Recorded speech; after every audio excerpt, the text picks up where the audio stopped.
And now for our feature presentation.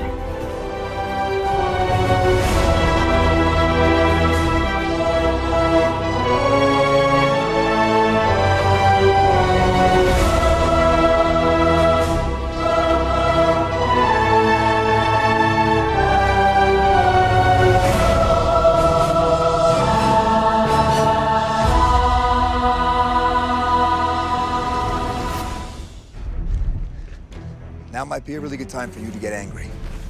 That's my secret, Captain. I'm always angry.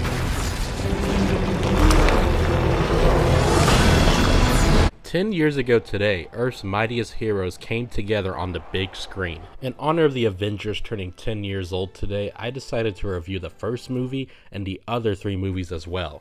Let's get this started. Avengers!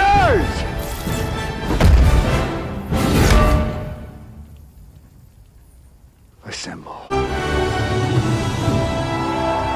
The first Avengers movie has a special place in my heart. It was the first MCU movie I ever saw in the theater. It's one of my favorite movie experiences of all time, being in an audience filled with so many superhero fans, seeing these 6 people team up together at last.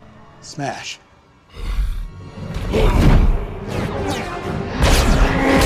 The Avengers teaming up in the final third act is one of the best scenes in the entire MCU for many reasons. At that point, each of the Avengers had their own movies. Okay, most of them. Kicking. Oh, right, because none of us can kick. Hey, which one of you guys can kick? Hulk, stop being nice. Sorry. Looking back at this movie 10 years later, it's not as big as Infinity War or even Endgame, but back in the day, this was as big as we thought it was gonna get for the MCU. The action scenes in this movie still hold up extremely well, but one of the best things about this film is the interactions between the characters. Shakespeare in the Park? Doth mother know you weareth her drapes? I think the movie has some moments where it's very slow, but the thing is, in those slow moments, they could have been executed better, but it kind of makes up for it a little because we have great, decent character study, especially when it comes to Tony Stark. Steve Rogers puts Iron Man in his place by calling him extremely selfish, and in the end, when we see him make the sacrifice play, it's rewarding and gives Iron Man a lot more layers than he initially had at the start of the film. Loki is the big baddie this time around, and he makes for one of the best MCU villains. He's evil, but he has that villainous charm that makes him seem cool, even when he's doing awful things. As a kid, I was really excited to see Hulk for the first time on the big screen. I didn't get to see the Incredible Hulk, so this was my first time seeing his transformation in a cinema, and it did not disappoint.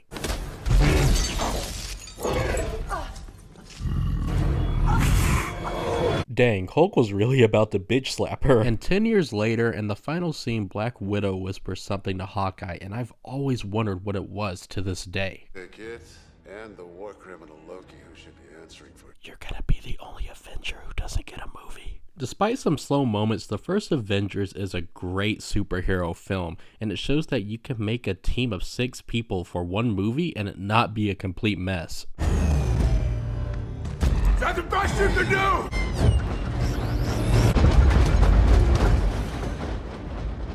You had to ask. Avengers Age of Ultron shows that you can make a movie about 6 people teaming up and it be a complete mess. This movie is really messy, but there are some really great scenes in this film, like the Hulkbuster versus the Hulk.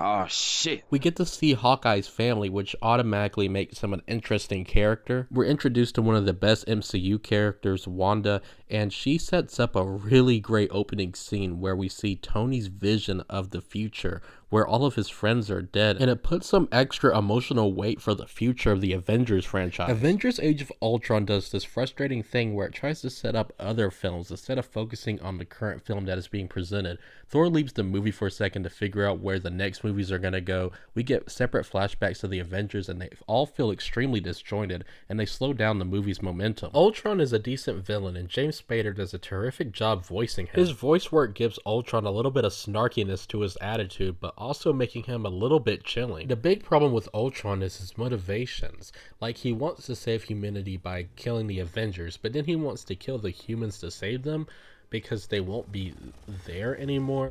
Not a great plan. I think out of all the Avengers movies, this one is the one to shut your brain off to. It's not really a movie that's supposed to make you think. The final action scene feels a little uninspired because it's just our heroes battling CGI robots. And for me personally, Quicksilver's death wasn't all that impactful. There's a weird directing choice in this movie that is one of the most weirdest things in the entire MCU, and that is Bruce and Natasha's relationship. Like, what were they thinking? It could have worked, but the two actors don't really have any chemistry, and it's just kind of weird. So you let him take it and the war criminal Loki, who should be answering for his crime. I really want to get Hulk smashed. Sorry. Don't turn green. One scene that I actually do love a lot is the party scene where all the heroes are just dicking around and trying to pull Thor's hammer. It's nice to see the more human side of them and showing that even with big responsibilities, they can still have fun. It's not a bad movie whatsoever, it's just the weakest out of the Avengers films by far. There are some cool action scenes, but the movie just feels like it's all over the place. I'm gonna ask you this one time. Where is Gamora? Yeah, I'll do you one better. Who's Gamora? Say the line, Bart. Why is Gamora? Avengers Infinity War feels like a big culmination of the Avengers franchise and all the other superhero movies in the MCU that came before it. This movie is an epic ride. The pacing is absolutely perfect. It moves fast and quick because it knows it has a lot of ground to cover, and it's very entertaining and it's highly rewatchable. Out of all the Avengers movies, this is the one I've seen the most. There's like 400 characters in this movie and they're all given the right amount of screen time. Scenes never linger on too much, and once you start wondering, hey, what's happening with Iron Man? Next thing you know, it cuts right to him messing around with Peter Quill. Let me ask you this one time.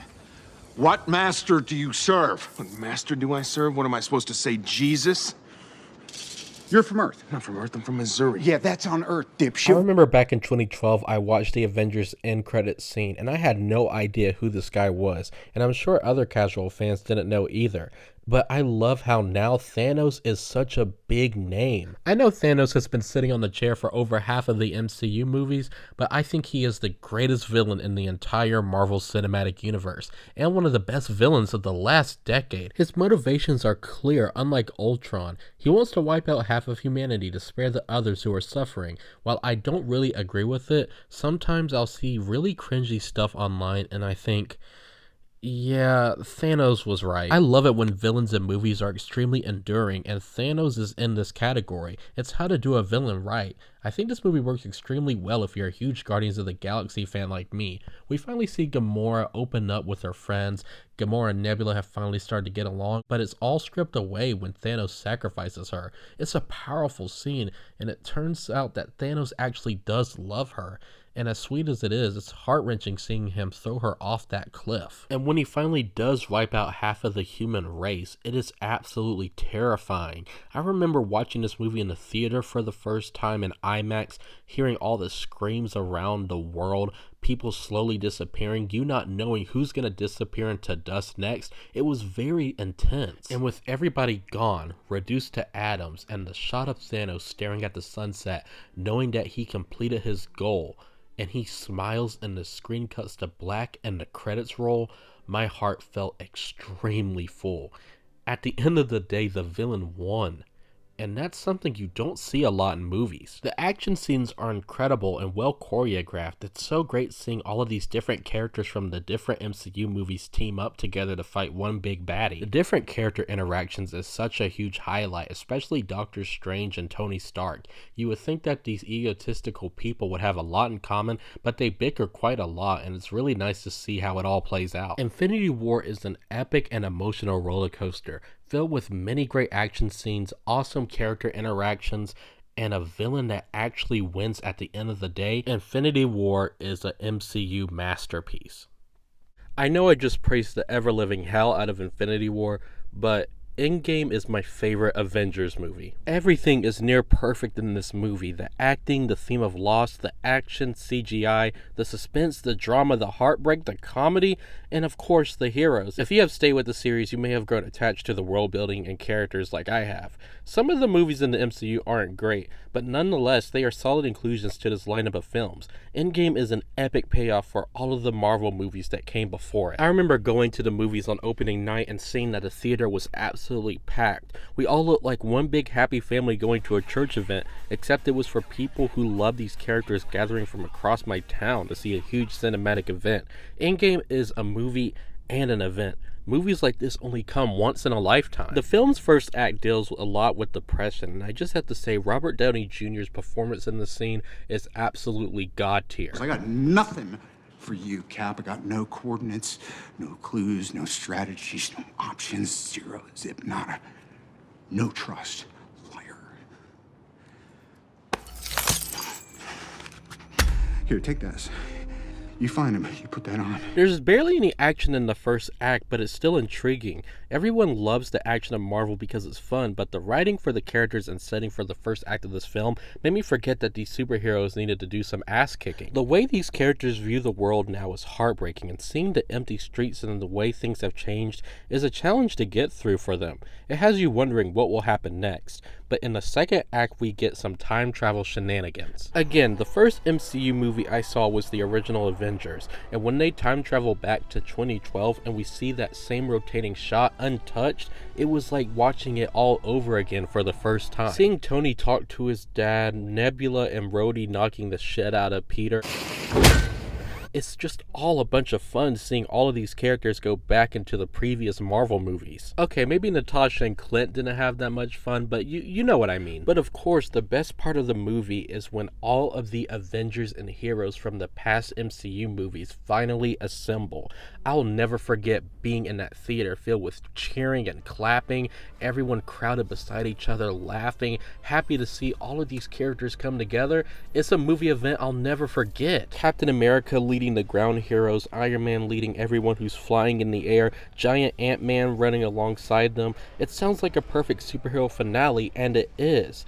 I almost cried from happiness, but seeing Tony pass was the movie's biggest impact by far.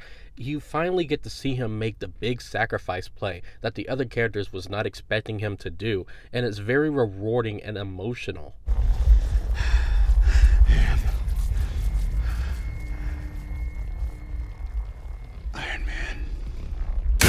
Endgame is a superhero movie that I love a lot, and if you don't mind me saying it, I love it 3000. The Avengers franchise is absolutely monumental and one of the best things to ever come out of the MCU. Happy 10th birthday to the Avengers franchise.